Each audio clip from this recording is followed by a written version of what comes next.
How to buy cryptocurrency on Trust Wallet. Hello guys and welcome back to the channel. In today's video, I'm going to show you how you can purchase crypto, for example, BTC, Ethereum, BNB directly from within the Trust Wallet application using built-in fiat to crypto services, all without leaving your wallet. So let's get started. I'm doing it on iOS. If you're having Android, you can follow similar steps. First of all, you're going to open your Trust Wallet application. And once you do so, you will be redirected to the home page. So you can click on buy crypto over here. Alternatively, you can click on trending and select the token over here that you wish to buy. But we're going to go to home and click on buy crypto. And once you click on that, what you're going to do is click on this BTC over here and select the crypto that you wish to buy.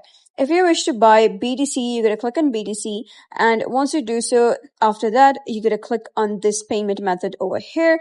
So you can see it is with Binance Connect right now. If you have multiple payment methods activated on your phone like Apple Pay, MoonPay, you'll be able to see them over here. So you can simply connect those payment methods to your phone and you'll be able to use those methods as well. So you're going to click on this over here at the top and then you can simply convert the currency. For example, I'm using USD over here. So you can type in the currency that you want. So here, what you're going to do is simply click on buy now. And that's it. That is how you can buy cryptocurrency on Trust Wallet. So if you found this guide helpful, give it a thumbs up and don't forget to subscribe for more helpful tutorials. I'll see you in the next video.